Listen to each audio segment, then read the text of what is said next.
originally, and then I spoke to Michael about being your speaker. I was very honored.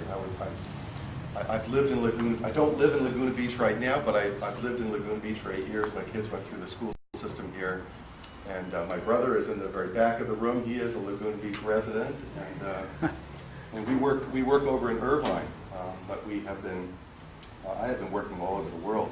And I was going to start off a little bit with my background because I think that no matter how small a city is or how big a city is, the process is very exciting to figure out the action steps required to get us from here to there.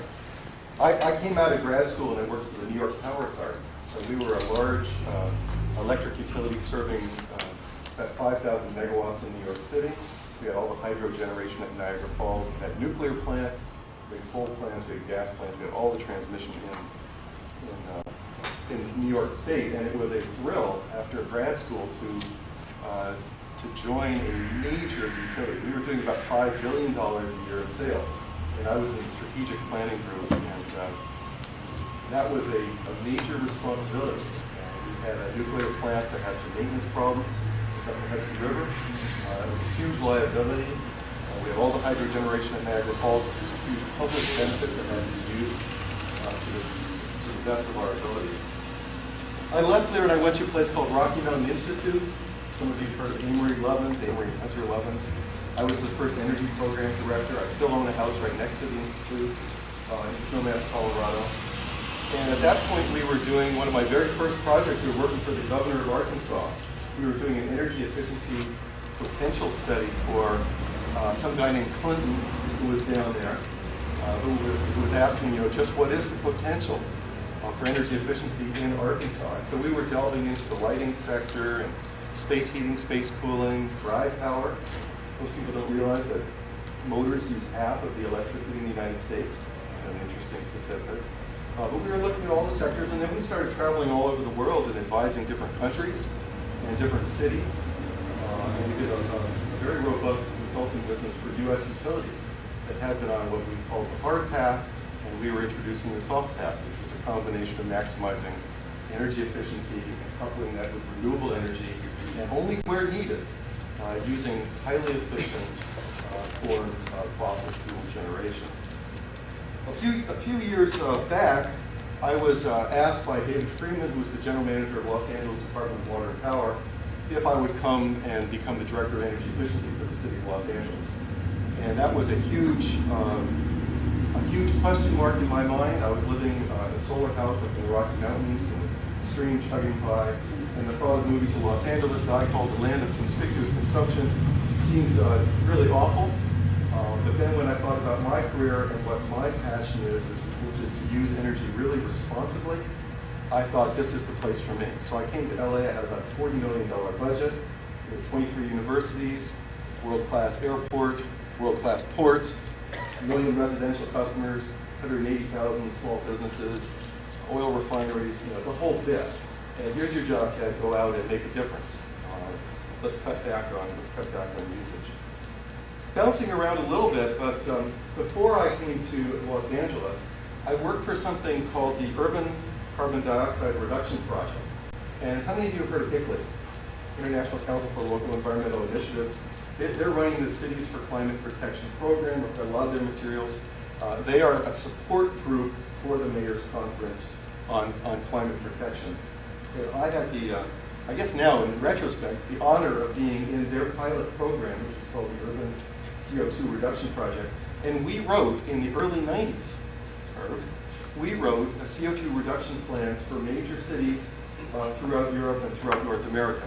We wrote the carbon dioxide reduction plan for Copenhagen, Denmark, Helsinki, Finland, a couple German cities. We had Minneapolis, St. Paul, Chicago, Denver, and other cities in the United States. So I think way before carbon dioxide reduction was in vogue, ICLEI, International Council for Local Environmental Initiatives, a spin-off of the United Nations, was doing this work and pioneering this work. I was just in Washington last week with the executive director of ICLEI, the Cities for Climate Protection Program, Michelle Wyman, and my goodness, how great it is that they've expanded their work so dramatically. I was, in 1988, I was lucky enough to be part of an international, U.S. delegation that went to something called the Global Forum on the World's Sustainable Development. And that was in Moscow, before the Soviet Union, before the fall of the Soviet Union. And I went with a fascinating U.S. delegation. Amory Lovins from Rocky Mountain Institute, some guy named Al Gore was on board, somebody else by the name of Carl Sagan. We also had the Dalai Lama there, Mother Teresa. It was a fascinating experience.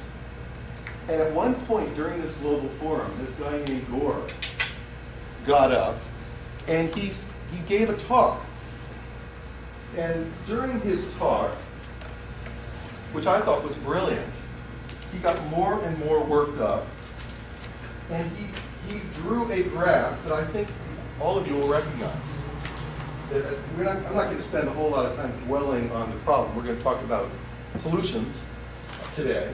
But the graph that he talked about started about 600,000 years ago, this being the present. And on this axis are parts per million CO2. And he started talking about the course of history and CO2 levels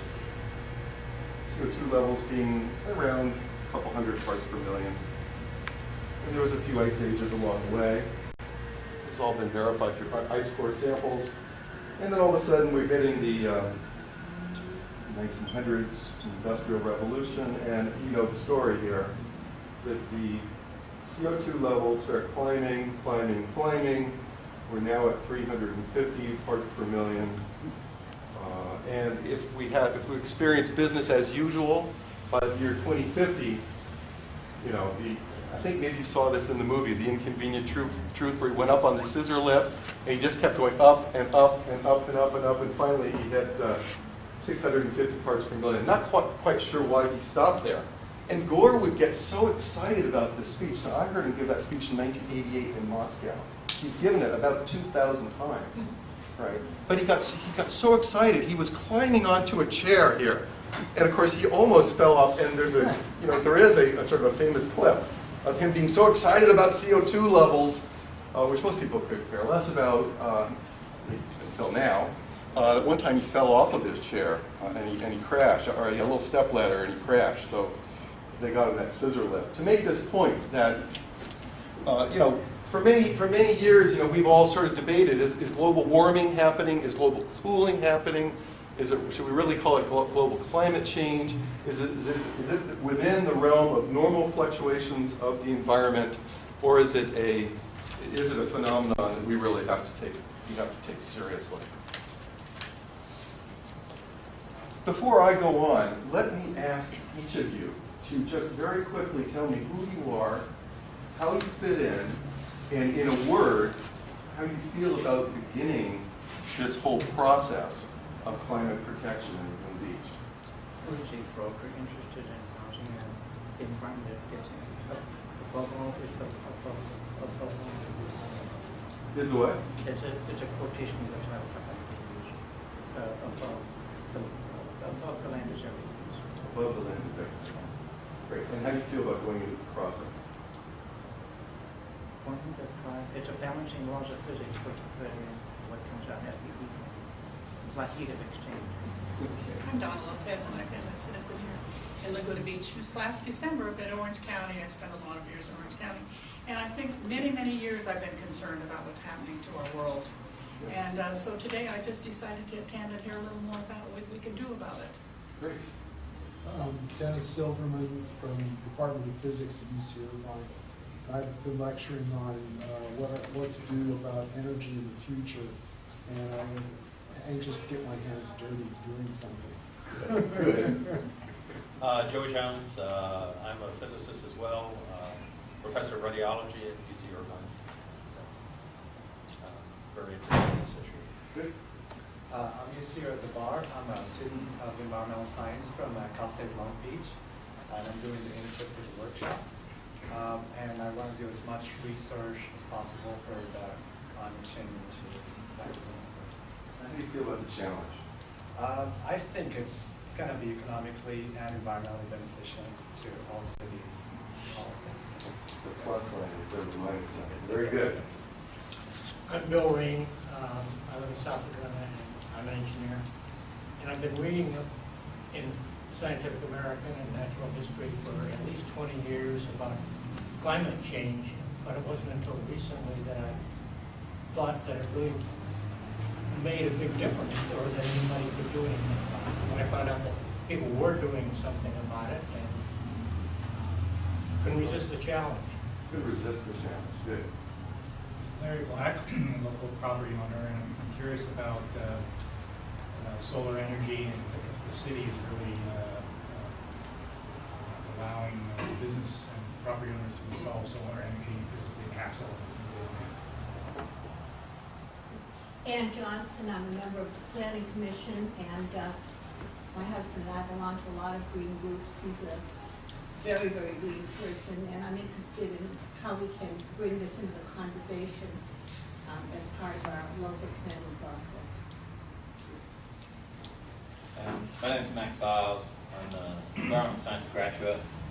I live here in Laguna, and involved in lots of green things, like get thrown out of the farmer's market, handing out reusable grocery bags. And the challenge, I think the challenge should have been faced head on when I was a kid, reading of Greenpeace telling us this was going on back in the 70s. But you know, it's a shame it wasn't done back then. It'd been a lot easier. But you know, there's so many things we can do, and I want to see Laguna do as much as we can. I think it's in a good position to become a real leader, real initiative and inspiration for other cities in the States. Creating a model, Russ. Russ Flanagan, Director of Operations and Promotion. Short time with Laguna Beach resident, a couple of years, and I'm enjoying seeing the process here. And I think it's a daunting task. The whole thing. Glad to be here. I'm Carl Paul. I'm a 20-year resident of Laguna Beach, affiliated with Casa Long Beach Environmental Science and Policy Program and the Economics Department. Jane Hall. I've been doing things environmentally professionally since I was Mary Nichols' deputy the first time she was in Sacramento. It was back a ways. And that's the first time. Actually, it's the third time. There it is. In terms of process, I think what's important is that every individual realizes they can contribute. What the city can do is help individuals understand how to do that in a way that they think makes a difference. Because people won't act unless they think their actions change something in a way that's beneficial to themselves and for others. I think this process can be very important. Judy York, I'm an air quality engineer, air pollution control engineer, and there's environmental work, so volunteered for the environmental committee to help write the action. I'm Gene Soto Santo. I've been in town for about 30 years now. Back in '77, I wrote this little book called Ecological Economics for Everyone. I think that the two work hand in hand and one and the same, but ultimately. And yeah, it's been a long way to try and see something really happen with the busy content. Yeah, it's just, Good to see it. I'm trying.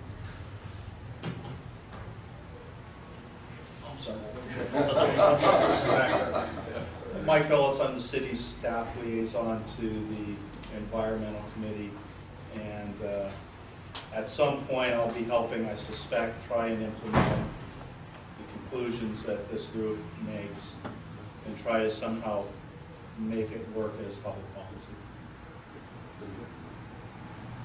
I'm Glynis Lumley. I'm a resident of Laguna Beach now for about 12 years.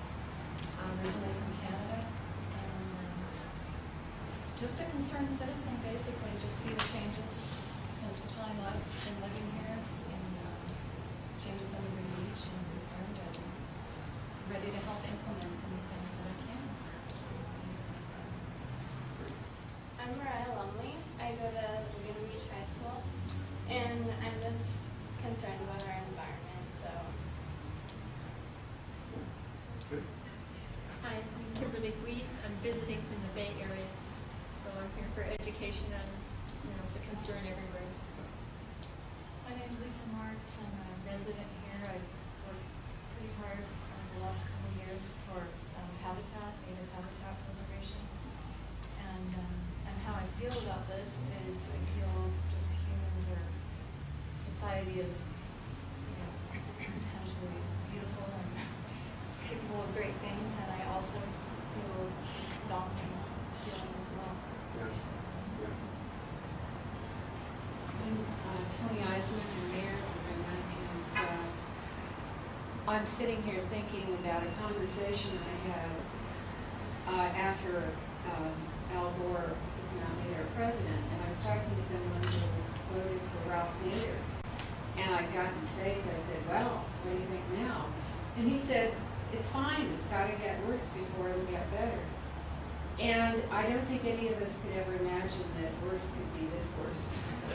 But I think we have reached what I'll call locally a critical mass. I don't think there's anything that we could come up with today that I couldn't get at least 3, possibly 5 people on the council to vote for. Because it's like the stuff that we used to think about but didn't think anyone would agree to.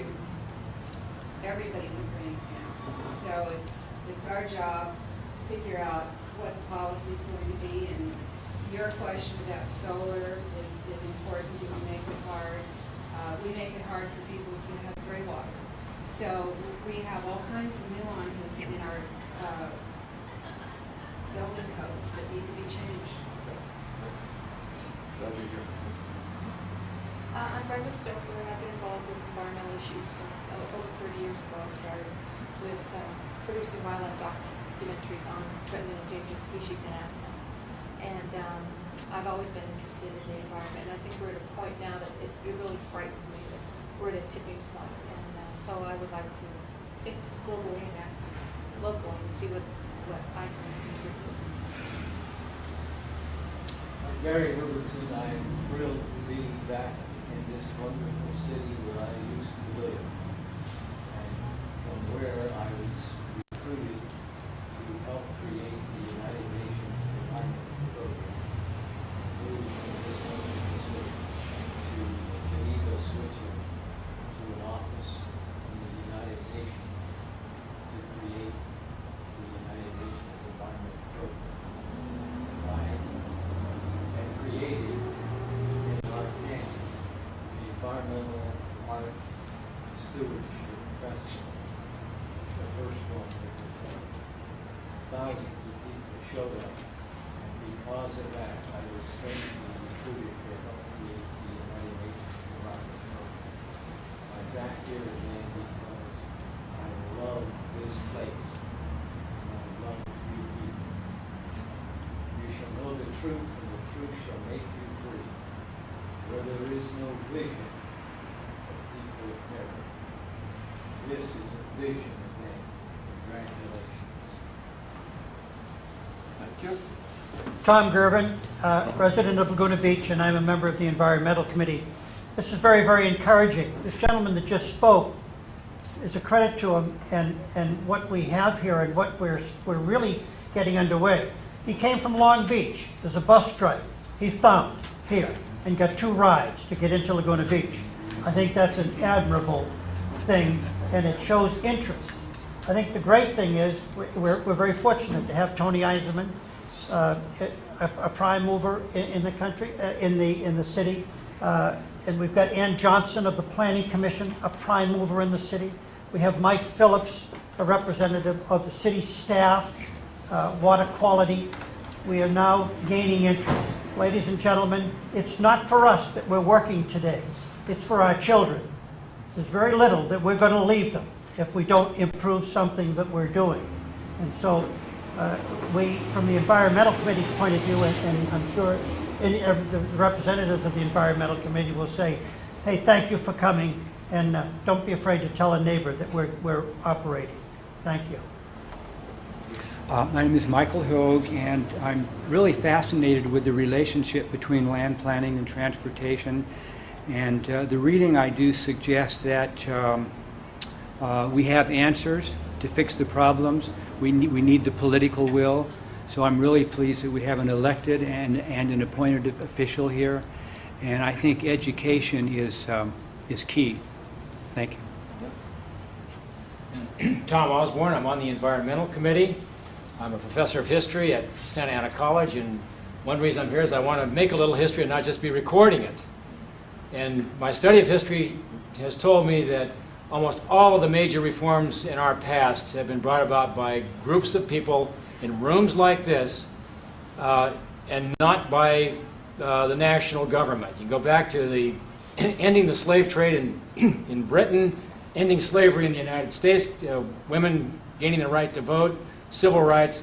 All of these movements have started with folks like us. So I have a lot of hope in gatherings like this, and of course we're counting on you going out and talking to everybody you know, to your neighbors, to your friends, your colleagues, and telling them about this work and inviting them to join us. And I think together, working with our city government, we're going to make changes, and the changes are going to come up from the bottom, and pretty soon the pressure is going to be so great at the state level and especially in Washington, D.C., that we're going to get real action. What a group. What a group. Let's have a round of applause for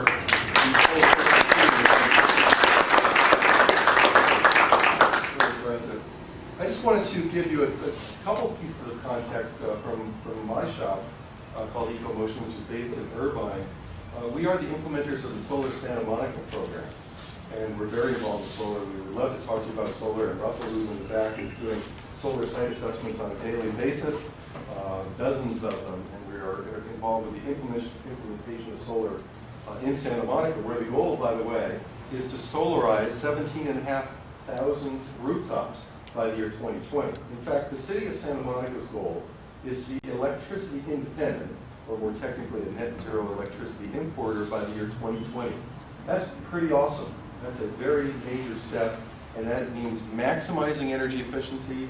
That means maximizing the use of solar electric and solar thermal, and using clean burning combustion or fuel cells, microturbines for just that little bit which we can't get from more green resources. I'm also involved with the city of Palm Desert. I've worked with the city of Palm Desert for years. We have a plan in Palm Desert to reduce electricity use, both energy and peak demand, and all natural gas use by 30% in 5 years. Now, these are very, very aggressive programs, and I bring these to the table because it's about people within the local community making it happen, and it's about drawing resources from basically everywhere to make it happen. And I think that's very important. EcoMotion, our goal as a company is to help individuals, to help companies, to help corporations. We do strategic planning for utilities, and we work with cities. And again, it's all about being responsible energy users. And a big part of what needs to happen in the United States is the policy dimension, of course. Just last year, slight aside, but just last year, Germany installed 960 megawatts of solar photovoltaics. The United States did about 180 megawatts of photovoltaics. Start to think about the difference. What happened? Germany has the average insolation of Alaska. And yet that government, which has been supporting the coal industry historically, stepped up to the plate and said, yes, we need to make radical changes, not incremental. Our company's byline is the power of the increment. What each and every one of us can do will collectively make a difference. That's fun. And we also need to make radical changes to policies, to change around policies that hamstring us from really leaping forward. The California Solar Initiative that we're very involved with is an amazing program. It's a $3 billion program, 3,000 megawatt goal for photovoltaics in California in the next probably 5 to 6 years. But it's also a program that's holding us back, and we can talk about that sort of offline. The German model is a model that's saying, hey, if you've got a roof, if you've got a field, if you want to get in the green energy business, we want you. We want you on board. We'll talk a little bit more about that. By the way, my company will be running a tour to Germany to look at solar installations in early October.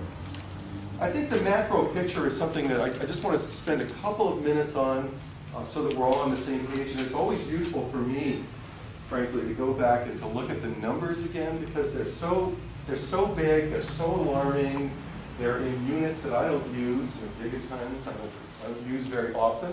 I use gigawatts, but not gigatons. Parts per million CO2. I had a dinner last night with one of my daughter's friends' families. The guy was a lawyer, and he started always talking about this. I showed him our new solar system that we put up on our house. We took our house off the grid, basically. And I showed him that. He says, well, why is it that this whole climate thing snuck up on us? Well, it has snuck up on American society, probably the global society. And the people that were, sort of back in here saying, well, it appears to be rising, they were the dissident voice. Nobody wanted to hear that. I wish global warming would go away. Why did this sneak up on us? Interesting now, the lawyer's wife, delightful lady, she said, I just don't know what to do.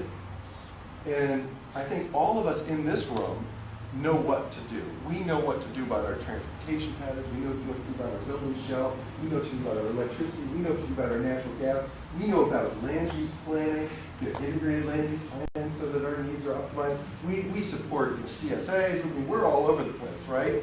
But there's that 90%, what I call the 90% that don't know and that need to know. And I like what you said about sort of the viral marketing thing. This has got to plunge into a community. Somebody's got to put in a solar system. Somebody's got to go way beyond what's cost effective, using old-fashioned metrics of cost effectiveness, and that's got to spread.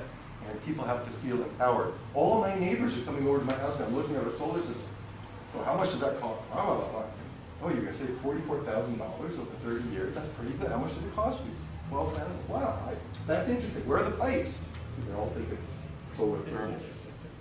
But the IPCC, the Intergovernmental Panel for Climate Change, scientists are now alarmed. Somehow they did go over this overused rhetorical tipping point, right? They went from being cautious to now being alarmed. There's a 90% certainty that human activity is causing global climate change. There is a 90% certainty that the climate change has increased by 1.2 degrees Fahrenheit since the pre-industrialization. There's a 90% certainty that we will experience a 2 to 11.5 degree Fahrenheit average temperature increase. The consequences vary dramatically, as we all know. Hurricanes, tornadoes, droughts, floods, everything just becomes more extreme. And I remember some years ago lecturing up in South Dakota, and people said, well, we're going to have a longer growing season. Isn't that great? Well, I don't think so. We've all now woken up. We've gone over this tipping point. These goals now that are being presented and voted upon or resolved and agreed upon are unbelievable. I mean, we were talking about getting below 1990 levels in 1990. Well, here we are, 17 years later. Well, guess what's happened in 17 years? 28% more carbon dioxide going into the environment. From the electric sector, another 23% from the transport sector. China's economy is just chugging carbon dioxide into the environment. We are all going to have to go way beyond 25 to 30%. Think of that in your own individual life. Think about cutting your CO2 footprint by 25 to 30% right now, and then say, oh, good job, but wait a second, in order to compensate for what's happening in the developing world, where it's pretty hard to argue against the hemispheric equity of those countries that have not had all of the goods that we have, we're going to have to compensate. We're going to have to be net providers. We're going to have to go to 50% or 60% in our lifestyles in order to achieve the goals that are being laid out. You've heard all of the data. The 10 warmest years on record since 1990 we've had. 2005 was the warmest year on record, and then 2006 was even warmer. In Europe, this April, the warmest April in Europe in history. Concentrations of CO2 in the atmosphere, as we talked about, up 35%, 40% decline of the Arctic sea ice. I think it is overwhelming. It is absolutely daunting. And obviously we need to start somewhere, and I agree with, I agree with you. I wish we had started a long time ago, because the solutions would have been a lot more tenable. And it was in the early 1990s when I was working for ICLEI and working on this urban CO2 reduction project that we said, I think just what you said, Tony, it's not going to happen at the federal level, it's got to happen locally. And when the United States was dragging its feet and then never signed the Kyoto Protocol, we realized that we as cities, as communities, as individuals have to pick up the slack and accomplish what our national government is absolutely unable to do. 80% of U.S. Americans think the United States should do something to protect the climate.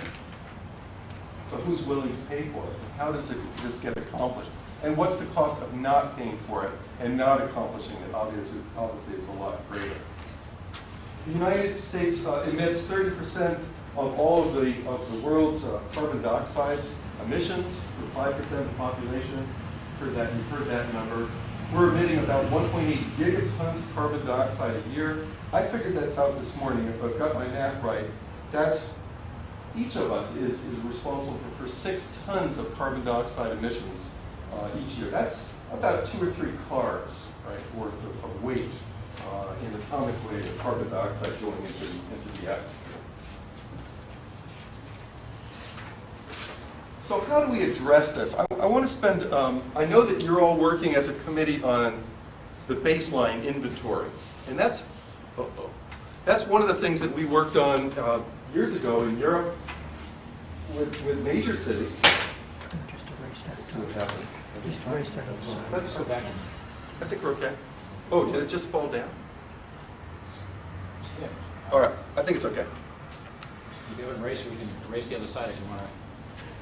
Let's leave it now. No, this is going Let's down. leave it now. There's certain things that I take for granted that I think are worth reviewing with you all right here. When I think about energy use in our society, I basically break it into 3 areas. And maybe this is useful for you all conceptually in terms of carbon dioxide, where you've got the electricity sector, you've got buildings, not the best B, and you've got industry. Okay? Obviously, this is I'm sorry, buildings and industry. Not thinking clearly. Transport is what I meant to write there.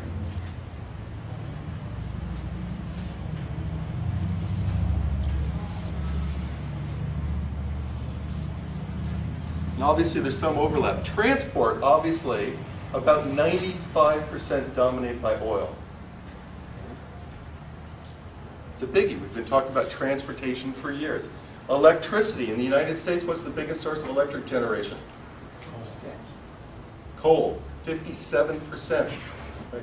The current, all the new growth is natural gas. Buildings and industry, oil, coal, gas. That's all the process heat, space heat, and the process heat. So I think that when we're starting to think about Laguna Beach, you know, what do we have here? Well, we don't have industry per se. We've got the tourism industry. We'll talk a little bit more about that. We've got buildings. We live in the perfect climate.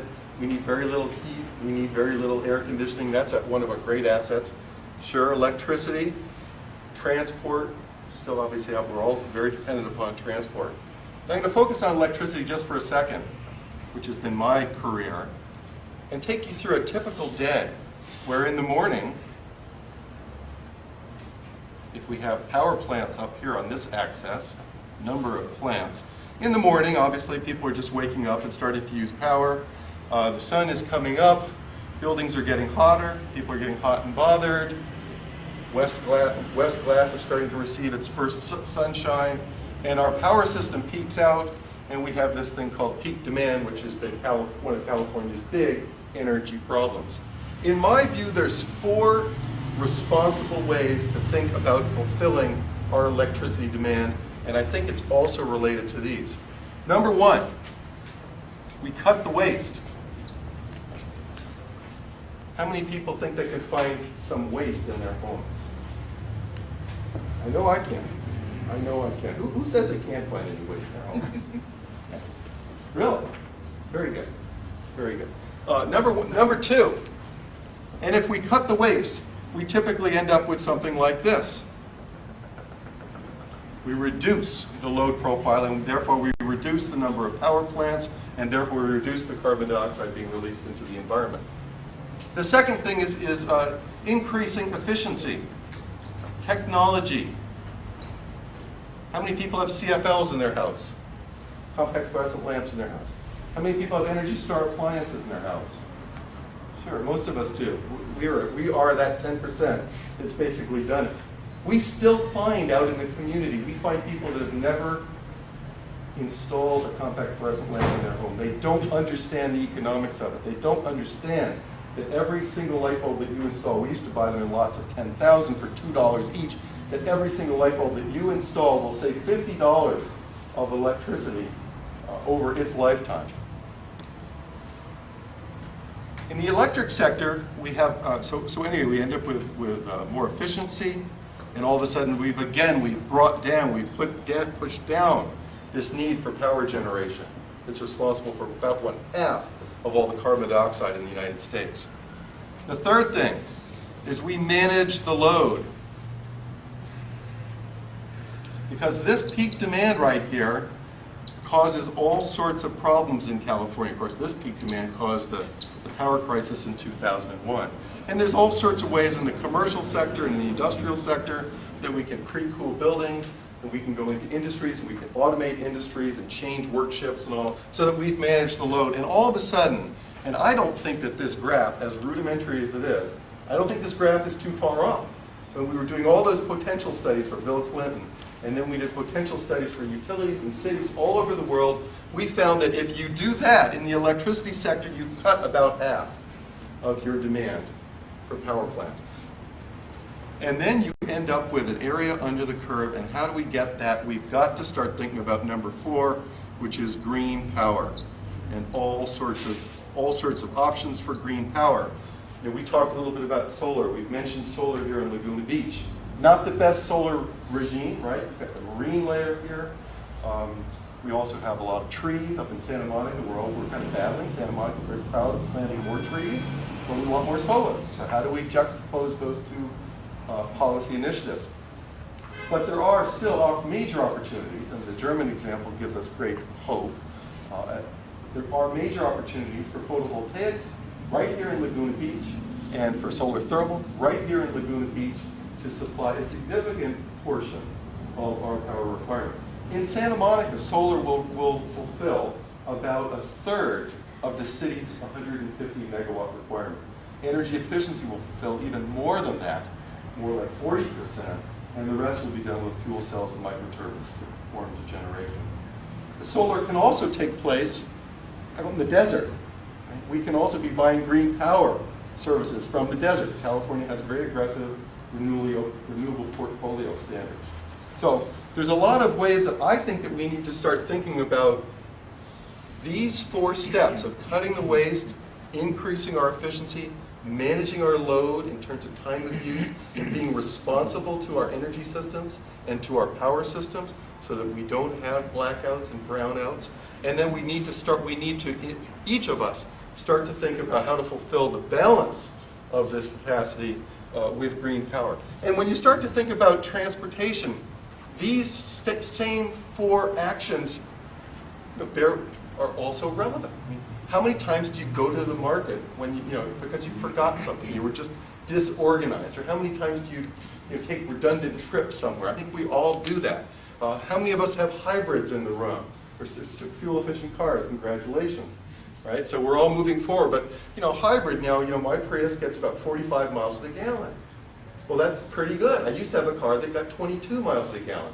I doubled my efficiency. I reduced my transportation carbon footprint by 50%. Electricity, I just put a solar system on my house. It's accomplishing now 80% of my house's electrical needs. Space heating. We have very little space heating. That's my next step, is to put some solar thermal in here. And obviously, we need to think about industry also. When we were doing carbon dioxide reduction strategies in Europe, one of the things came up was, what about the embedded energy of all the products that we're bringing into, say, Copenhagen? That's just absolutely fascinating. I mean, if you buy a television set, how does a television set fit into this? Well, hopefully you get an Energy Star unit that's not too large, and hopefully you don't sit in front of it for very long. But you start to think about it. There's a lot of cost. There's a lot of carbon imprint in the manufacture of the television set. So we need to think about the embedded energy. In California now, there's a lot of focus on the embedded energy in water, not just hot water, but also cold water. We as a state have tremendous pumping requirements. So I just wanted to present that bit of an overview of kind of when I start to think about how to address a community. And then, and I think you guys are probably all doing this in the committee, so I'll just very, very quickly lay this out here. But when I think about my job, say in Los Angeles or in Santa Monica, and we think about the various sectors of the built environment,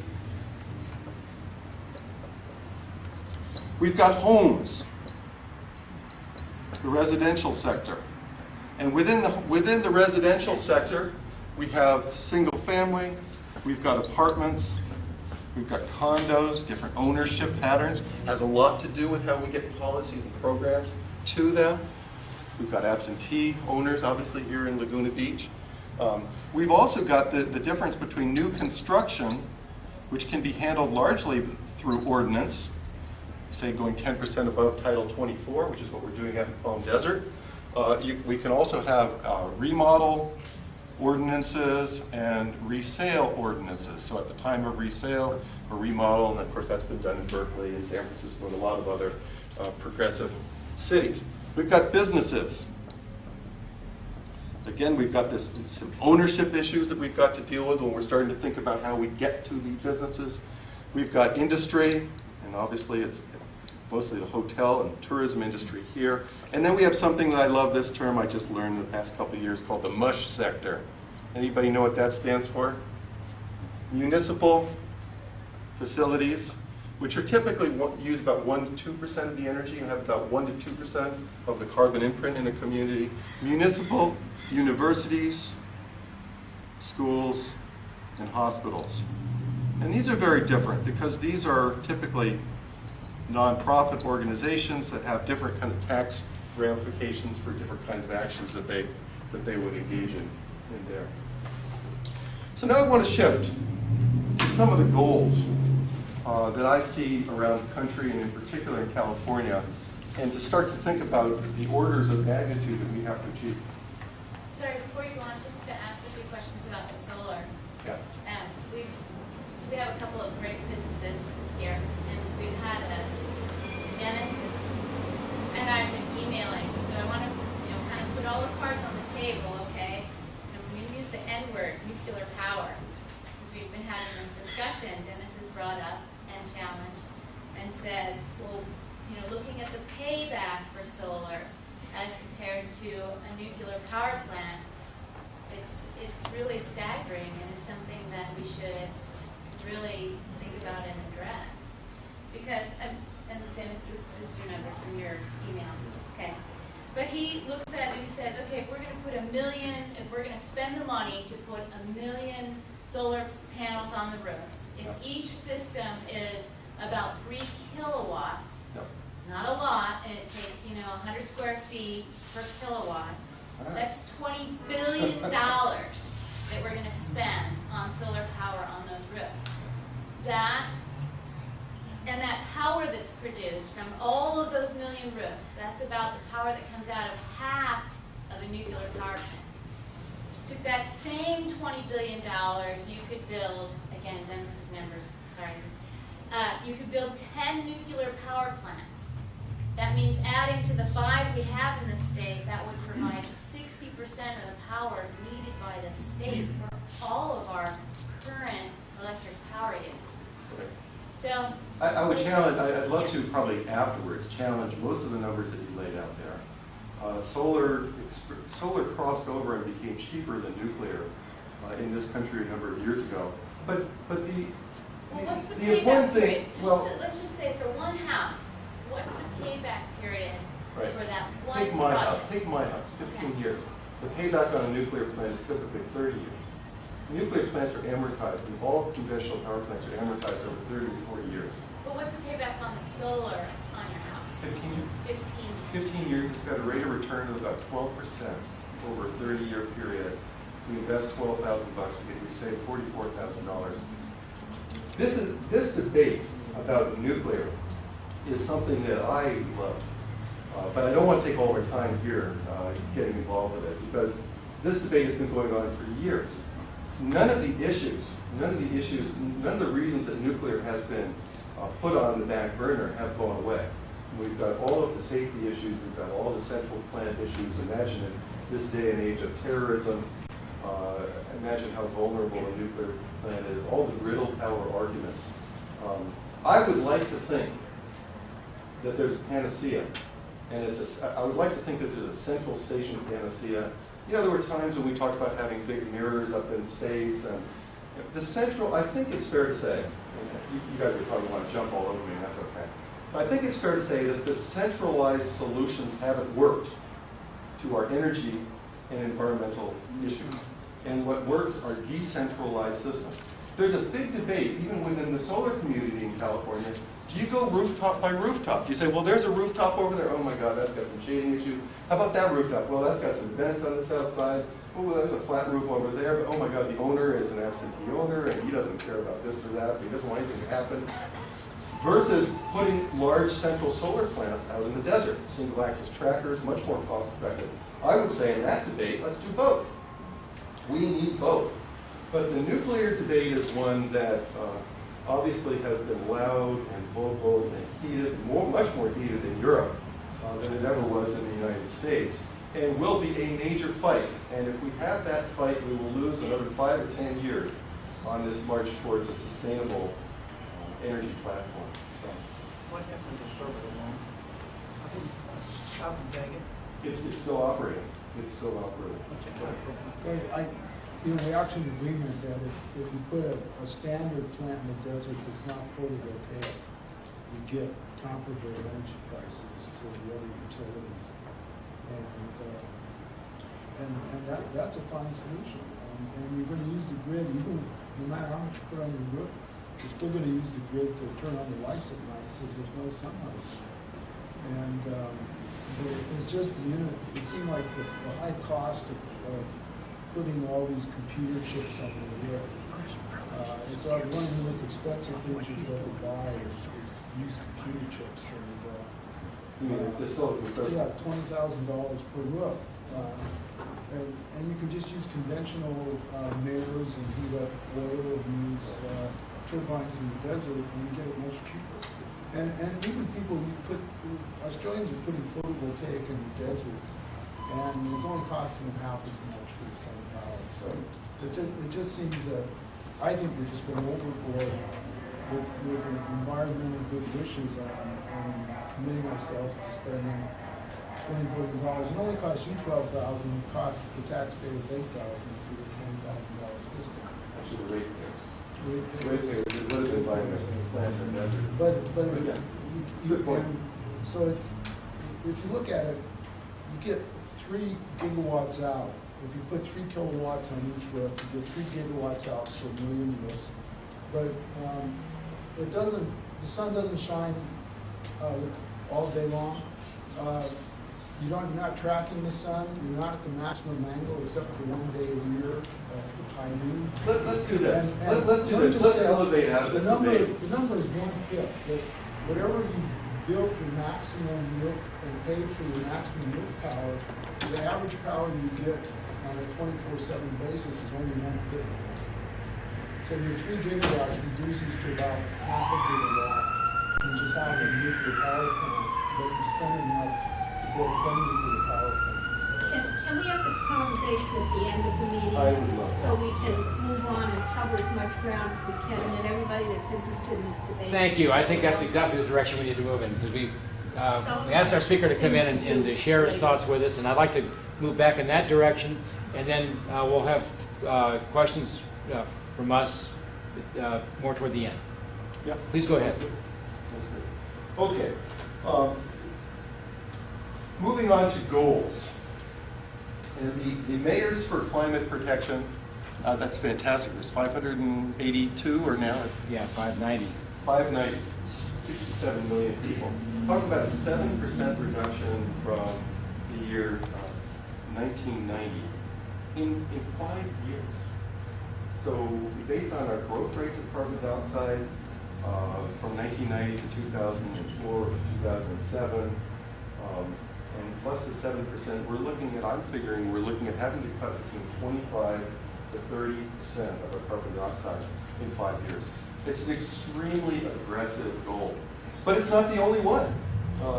AB 32, Schwarzenegger's Assembly Bill, the Global Warming Solutions Act, cutting CO2 to 2000 levels by 2010. That's an 11% reduction here in the next 3 years. The state has a goal to get to 1990 levels by the year 2020. So the mayors are way out ahead of the state of California. And of course, the state of California, as well as the European Union, have agreed to get to 80% below 1990 levels by the year 2050. If we do nothing, CO2 will increase by about 45% by the year 2050. San Diego has established goals. The city of Los Angeles, where I used to work, has established goals.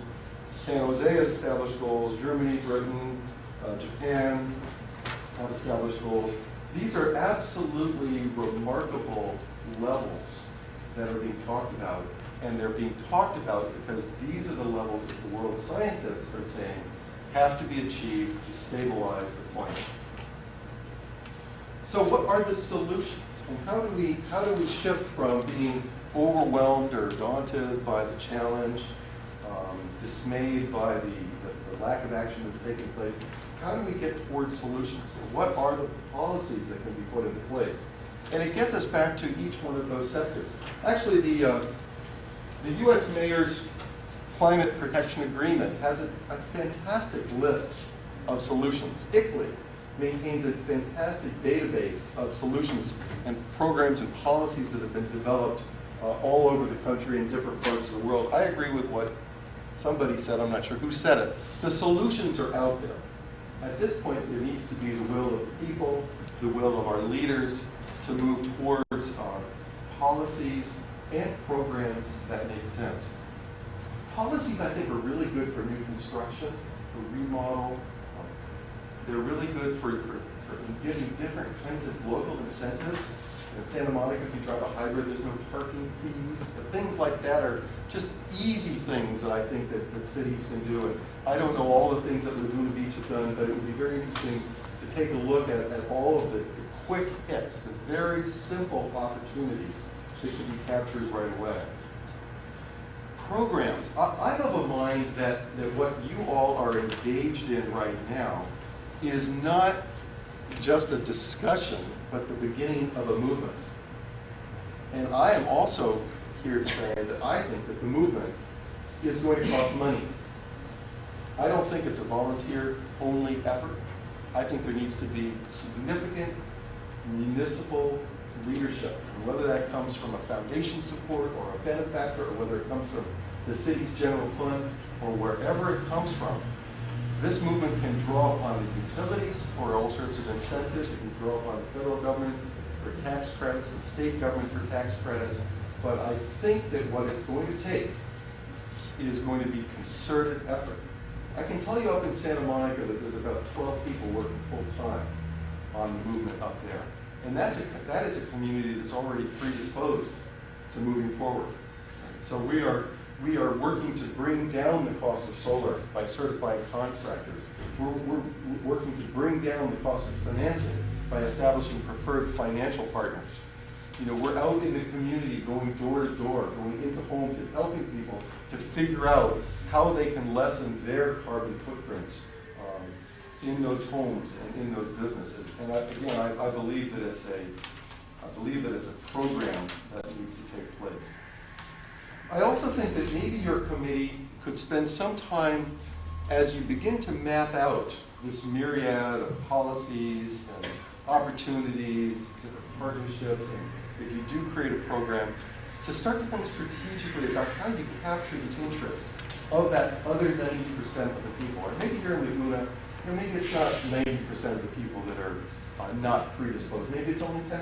They're a very green, very health-conscious community right by the sea, the concerns of global sea level rising and all. But how do you get other people involved? And I just want to tell you a quick story about a city in England, Leicester, England. which is a place, anybody been to Leicester? Interesting. 3 people been to Leicester. Not really on the beaten path, is it, for a tourist destination? This group over here is the Leicester area. But Leicester decided that it wanted to become a green city many years ago. And in fact, at the Earth Summit in Rio de Janeiro, what year would that have been? 92? Something. At the Earth Summit in Rio de Janeiro, Leicester became Europe's first environment city. And I went to Leicester. I've been funded by the MacArthur Foundation to go around the world looking at all the most successful activities that cities have done. And I went to Leicester, completely unimpressed by the city, just heading in there. And I talked to all the folks that had started their environmental campaign. And I think they were quite wise, because they were humble. And they said, okay, we have our opinions about where we should start. And we'll start with municipal buildings, and we'll start with the buses, and go here, we'll go there. But they said, let's have a focus group or a series of focus groups and find out what people of Leicester are most concerned about in terms of the environment. This is long before carbon dioxide was sort of really on the radar, on anybody's radar. Acid rain had been much more important in Europe for a number of years because of all the coal from Germany and Poland. And guess what they found in Leicester? They found that the people's number one environmental issue was dog litter. Right. That is what, see, now I was, well, it must have been the thermodynamic efficiency of the district heating plant or something. No, it was dog litter, right? And that's what the people were concerned about. And the founding fathers and the mothers of the Leicester movement had the foresight to say, let's focus on what the people want to get accomplished first and build a large base of support, and then we can move up and up and up. And the things that they did were absolutely fantastic. I mean, they quickly moved past that. But they brought the community on board by addressing what people really needed and really wanted to get accomplished. And they got some quick successes. And I think that my concern for a committee like yours, and these committees are being formed in cities all over the country and all over the world. And the concern that I have is that we talk too much and we don't develop action plans, and we don't take those plans and start implementing things. Because you can plan until you're blue in the face. And my former boss, David Freeman, said, don't let perfection be the enemy of the good. You may strive for a perfect plan, and you may spend an awful lot of time in subcommittee and on your Saturday afternoons and your evenings working on a perfect plan. And I think what you've got to get off the dime here are some early successes. And you need to take credit not for only the things that you are accomplishing, but the things that the community has already accomplished and the things that the community is accomplishing while we're sitting here in this room. I think it's a strategic process. I think we could go through all of those sectors, and we could go through all of those strategies, and we could look at all of the best practices from around the world, and we could do this till we're blue in the face. But I think we need 2 or 3 things that just get us off the dime. And get some visibility in the community and get people excited about it. Because we don't need just the 10%, we need everybody to participate. We need to go beyond the 7% to accommodate the Chinese CO2 footprint and keep growing.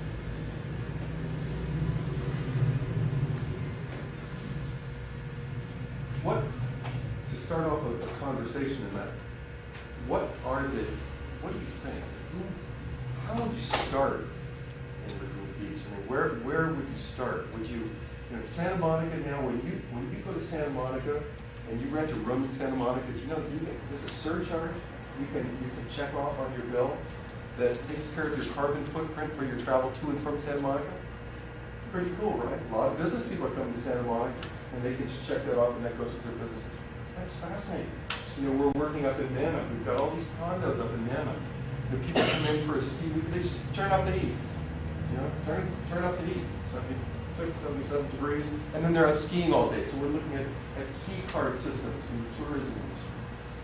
What are some of the immediate things that could be done, that could be written up in the paper, that people can see that this is all part of this progression, so that just as our carbon dioxide had once risen over the course of history and hundreds of thousands of years, you know, at this point, we need to bring that, we need to just do just the inverse, and we need to come cascading down.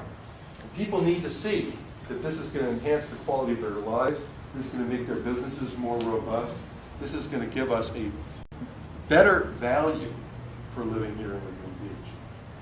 Can you think of any immediate programs? You know, I love the one in Rio de Janeiro where they took the city, and the new mayor came in and made one area a walking area overnight. Yeah. What city was that? It's Pier 2.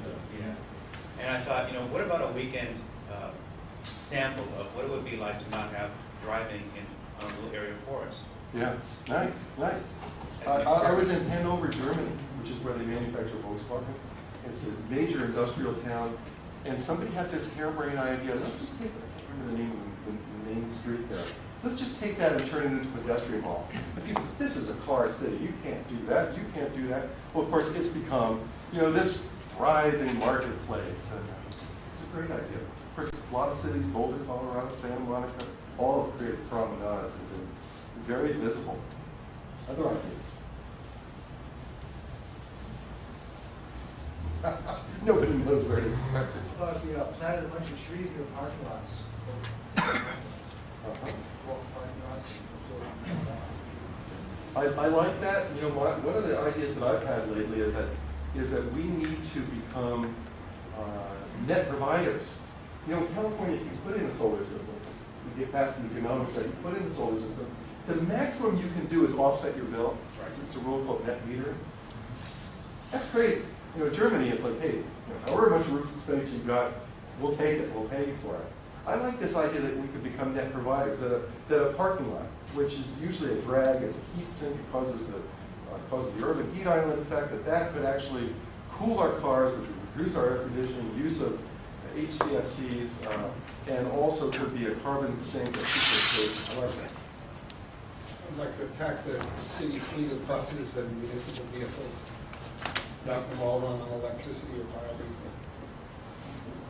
And there's a good example of something that's within the city's control. Obviously, it's going to cost money.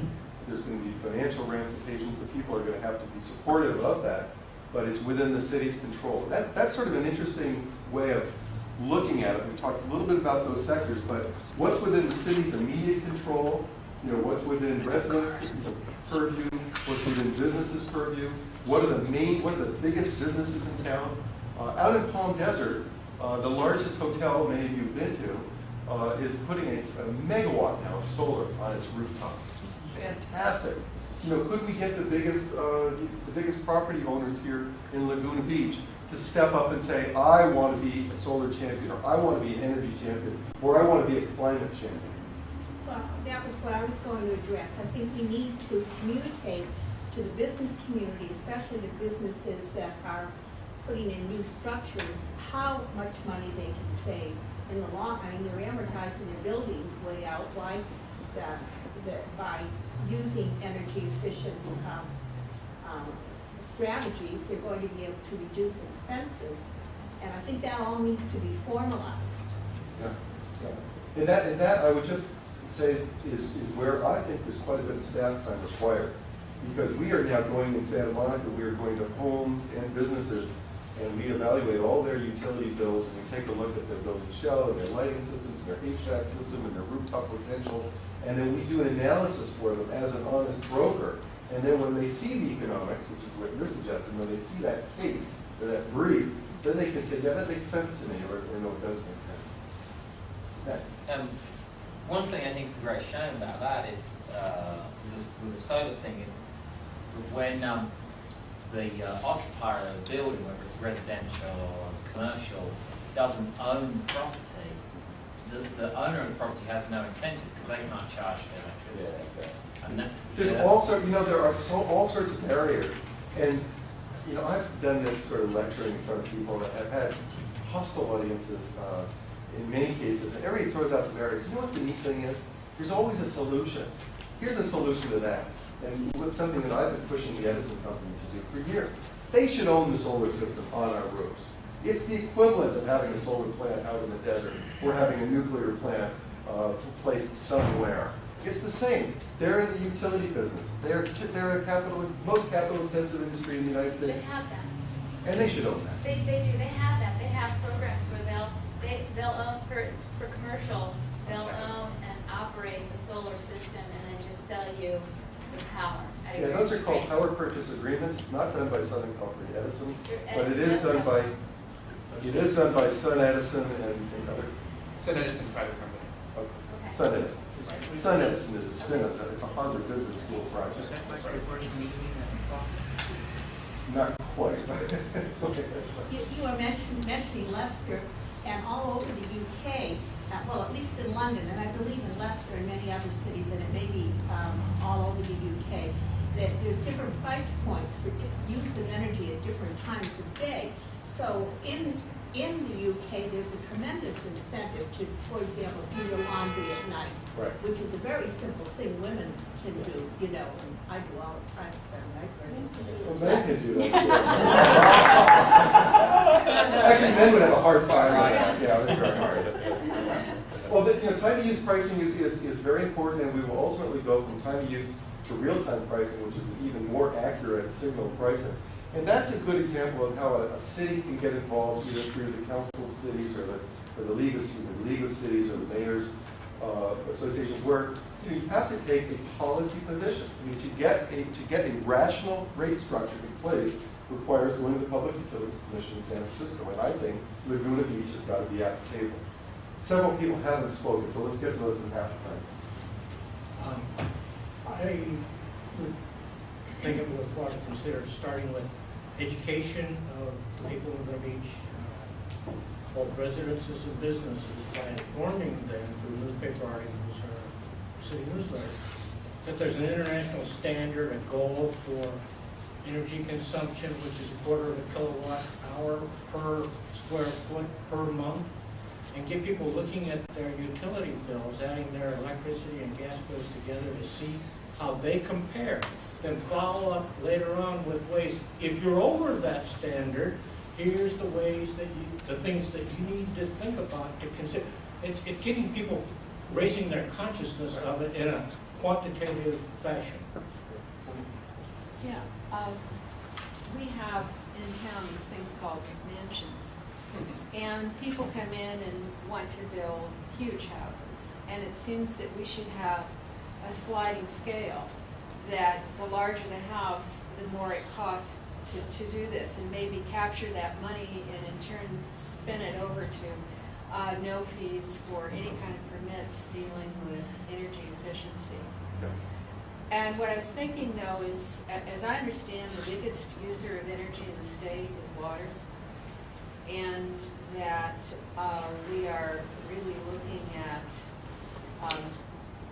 the loss of our water source. I mean, the whole state has to address that. And we have a plan to use desal, and the cost is all about energy. Yep. So we have to figure out how to create the energy to make desal work, so that in turn cuts down the pumping of water. But Yeah. Just on the, I like both the ideas, the monster homes, we had that up in Aspen. And I was arguing, instead of floor area ratios being the policy instrument, let's just set an energy budget, a cap. It should be like a carbon dioxide budget for a home. And anything over that, yes, you're paying dearly. Or you're simply required to produce everything over that with a renewable form of energy. And that could be, putting panels on your own roof or buying wind power from the desert or what have you. Yeah, desal is really an interesting thing. I think people have talked for years about the impending water wars being the crises of the future, not energy, maybe not even carbon dioxide, but water. And you start to think about desalinization.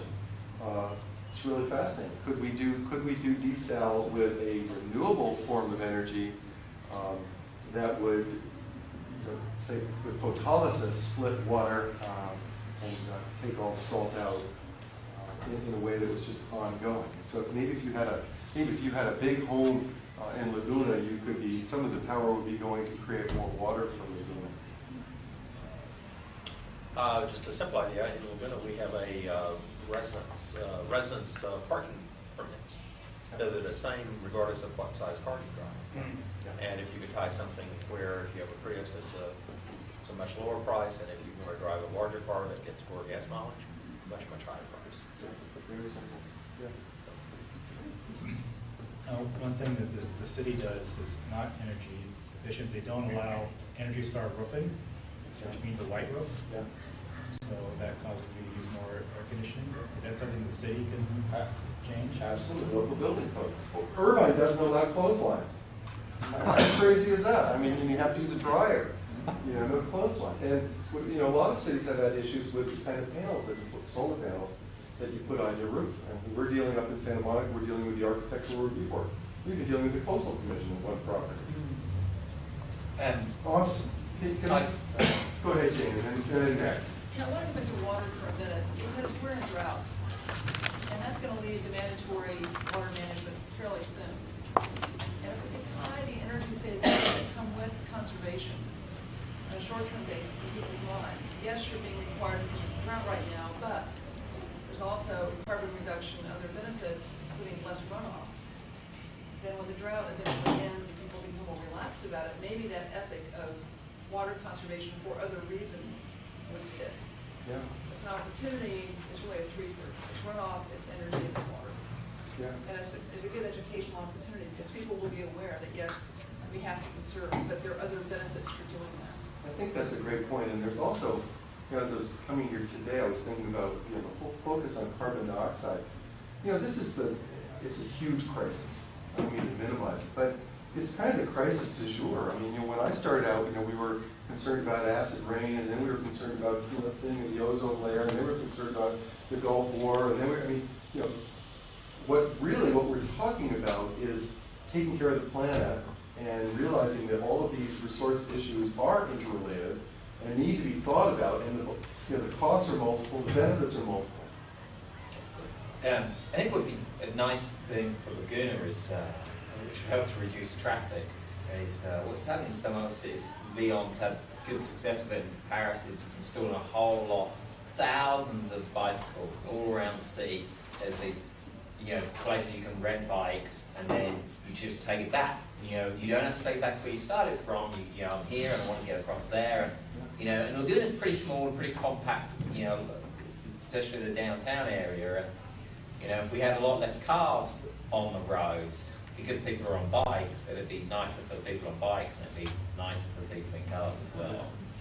I saw you sneak in with your wheel there. Yeah, and those programs have been tried in lots of cities. The white bikes programs are often they're free. Yeah. Another program that I've been recently excited about is Flex Cars. Which Flex Cars now are showing up, and car sharing programs that are coming up. Really great, because sometimes you need a little pickup truck to go to Home Depot, and sometimes you need a Prius to go, here or there. Sometimes you need a van to take all the kids to a soccer game. And instead of having, one car that never is sort of the right size, more of a fabric and more of an ability to draw just what you need at the right time. It's a neat idea. Maybe bigger tax incentives for people to keep their land as open space. And so you would, and just linking this to climate, of course I'm a big open space advocate, but just linking this to climate. Reducing development and the attendant energy that's maybe going to follow with development. Maybe you get paid for open space for carbon sequestration. The other thing that we need is, I want to hitchhike on this because this is really important from a planning point of view, ways for neighborhoods to buy open space. Yeah. Something we've taught, Tony, as there's anybody in here who doesn't know, Tony has been a single purveyor of environmental and footprint reduction stuff ever since I've known her, including doing some rather interesting things that will come up when she retires from public life.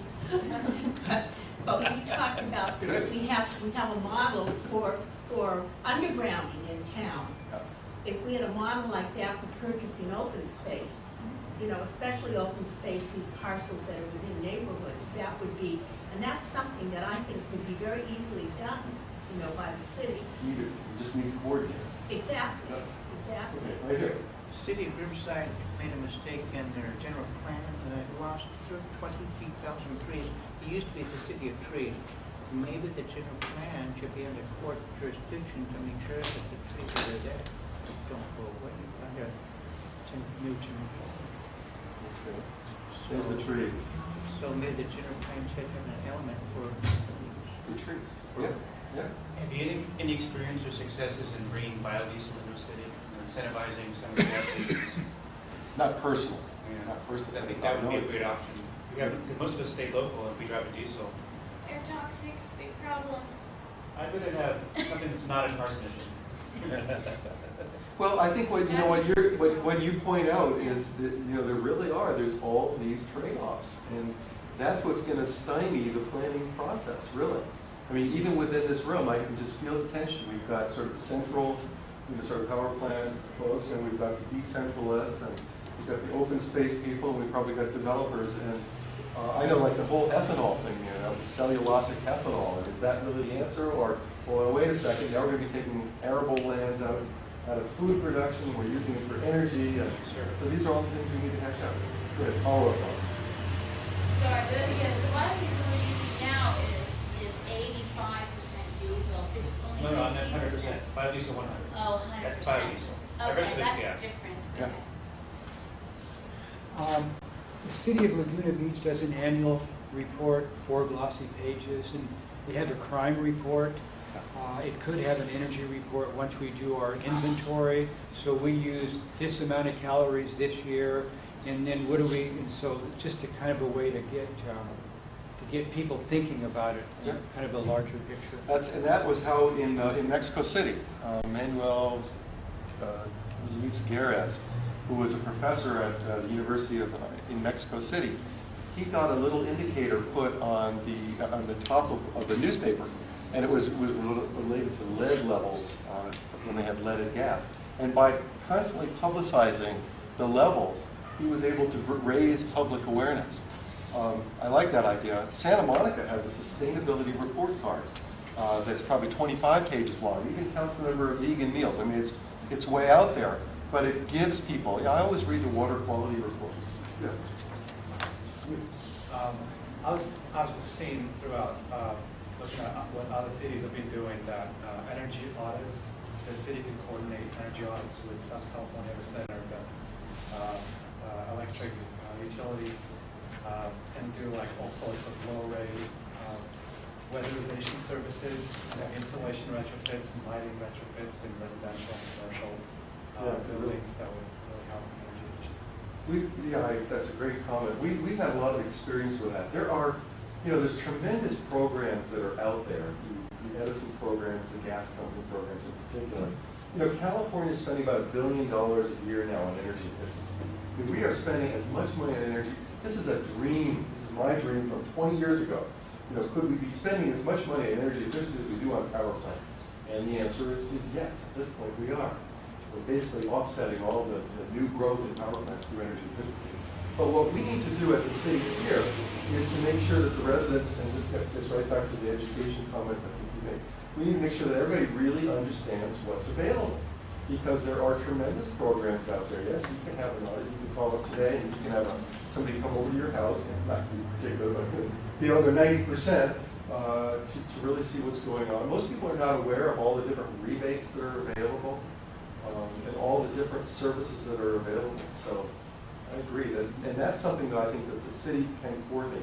That's the kind of thing that we're doing in Santa Monica. It's a relatively low-cost thing that can bring tremendous benefits to the community. Focusing on the demand side management. So I'm thinking about like just offering energy efficiency toolkits through like the farmers market, or exposing them to houses and whatnot. We had a flatbed truck out in People City. We had a flatbed truck and we distributed fans. I went through with the Bullhorn and some community leaders, just went through the neighborhood like a good humor truck, handing out stuff. This has been done in lots of communities. These benefits are so dramatic.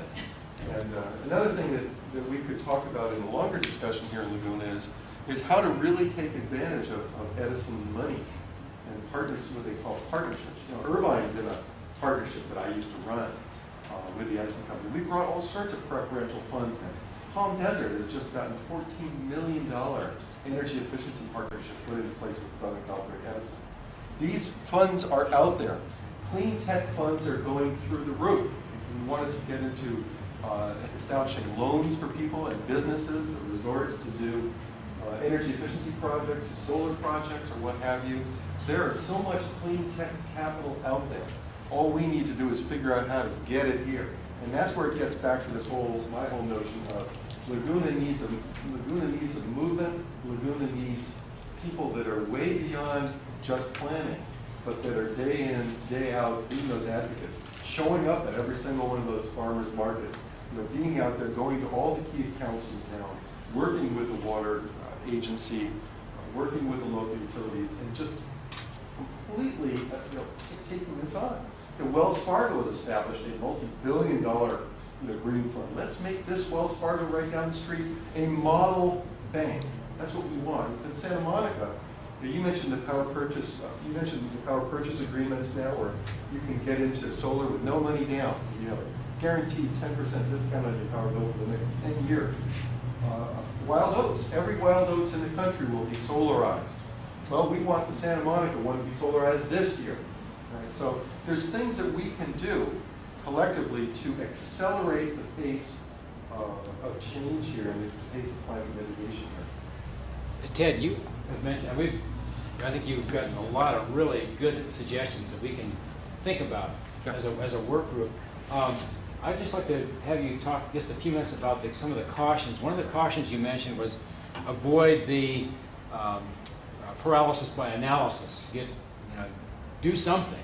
Yeah.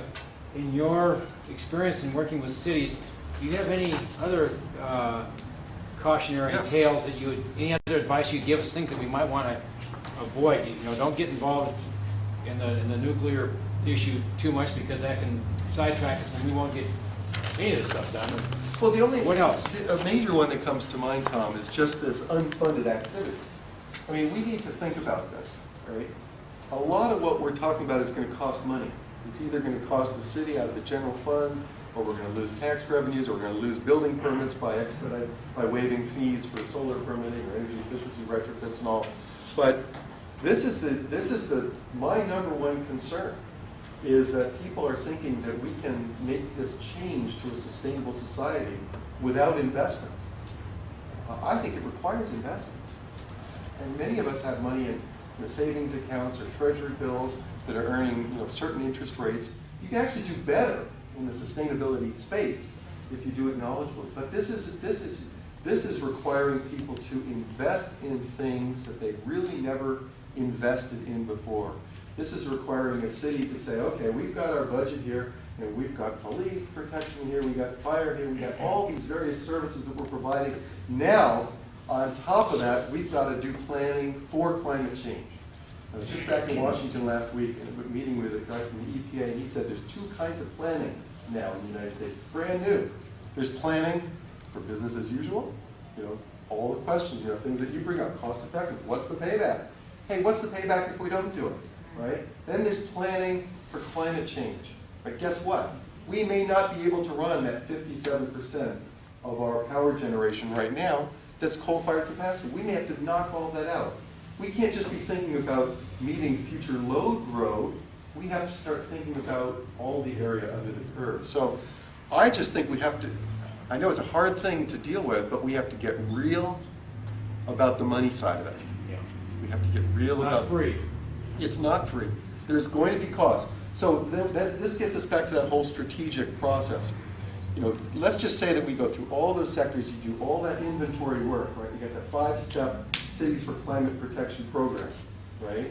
You do an inventory, you establish goals, you develop a plan, you implement the plan, and you measure your results quarterly, probably, okay?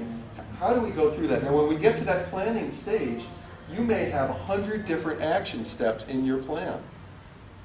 You can assign budgets to those action steps. Some of it may be city funds, some of it may be homeowner funds or business funds. But the key thing, I think, is to figure out, say you have 100 actions in your plan, which ones do you roll out first? And I don't think that with all due respect to the education is key. But I think we've got to take on some things that are, we've got to raise awareness, and then we've got to have some hits. We need to have some pops, you know, something that will capture people's imaginations. And I think, you know, which will probably require some dollars.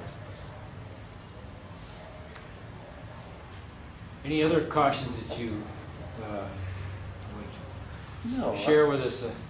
Well, I think the only other thing that comes to mind is just that as planners, we need not to get pitted in our positions. When the nuclear thing came up today, where you can kind of feel there's going to be a war, and we can't afford to have a war. We're all sitting here because we care about protecting the planet, and what we need to do is make sure that we recognize there's going to be very divergent points of view.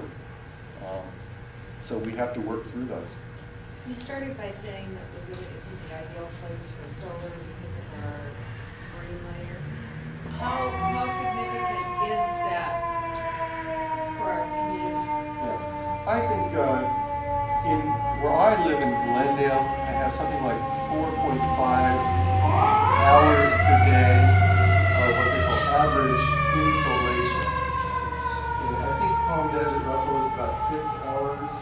Yeah, Glendale's going about 5.5. Palm Desert would be about 6.25. What's Laguna? Laguna would be more like the 4.5. Okay, there's the 4.5. That's the same with Santa Monica. So you're dealing with you're 75% maybe of the solar potential per square foot, you know, per similar collector that you might have out in the desert. But I do come back to the German example where they just said, you know what, the weather is what the weather is. And we want to go after this technology for all the reasons that we think are important. And by the way, that becomes a major economic development tool as well in a place like Germany. Where they would have about 4.5 too. I think it's even less. Yeah, it could be. Yeah. So the dial doesn't go backwards to the point of Edison sending us money? Oh, they could. That would just be dependent on the size of the array that you put up. You could definitely zero out your bill here in Laguna. It would just take a larger array than it would to zero out your bill, all things being equal, out in the desert. Actually, because you don't have a whole lot of air conditioning, I think you're trying to play it. Take over. Isn't it true, though, that the higher the ambient air temperature, the less efficient the solar? Yeah, you're right, there is a drop off over like 200 degrees on the panel, on the surface. So if it's in the desert, it's producing less energy than it would here in Laguna, which is cool. Yeah, but I think you're right, there's all these pros and cons, but they definitely have a better solar regime in the desert. Yeah, I'll just say a few things about the current policies of the state regarding solar power. With respect to existing homes, if you put up a solar roof, the PUC's regulations currently require that you switch to time of use metering, which just change then really raises your bill. And the legislature has fixed that problem, but there are a number of other problems that still exist. One of which is that a large portion of your bill is a fixed charge, and you have to pay that irrespective of how much you reduce the amount of electricity that you use as a result of installing a solar roof. So if you have enough space on your roof to more than zero out your bill, you're not going to get paid for it. You're not going to be compensated for it. And if it makes sense to install a solar roof, it makes sense to take advantage of the entire amount of roof space that you have. If you're going to pay for someone to come and install a solar roof and you're not going to be able to use all of the space that's up there, then you're not going to have an incentive to do it. That's just one example. Also, with respect to our water bills, a large portion of our water bill is a fixed charge. And so if you reduce the amount of water that you consume, you're not going to be saving as much money as if your entire bill, the entire amount was collected based upon a variable fee. So to say that again, you know, if the same amount of money was collected from you because of the total amount of water that you consume, then the price per unit of water would be higher, but your total bill would be the same. That would mean that if you reduce the amount of water you consume, you would save more money per unit. And so these are important incentives that affect whether or not it makes economic sense for an individual to install a solar rooftop. Absolutely. There's lots of nuances. But what could the city, what can the city do about these things? Well, the city can do something about the water bill. And, you know, that's a matter for the future. Given that 40% or so of the electricity in the state is used to pump water, that would be a tremendous, that could potentially have a tremendous impact. We talk about planting trees. Trees require water. You can plant lots and lots of trees and then not take care of them, or worry about a fire hazard. These are important considerations. It's important where you plant the tree. It's important what kind of tree you plant. Different kinds of trees have different amounts of air emissions. It's important whether or not you take into account the water that tree will need.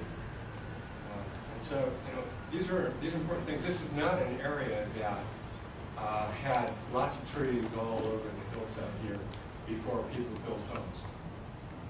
I just wanted to comment that a third of Laguna Beach is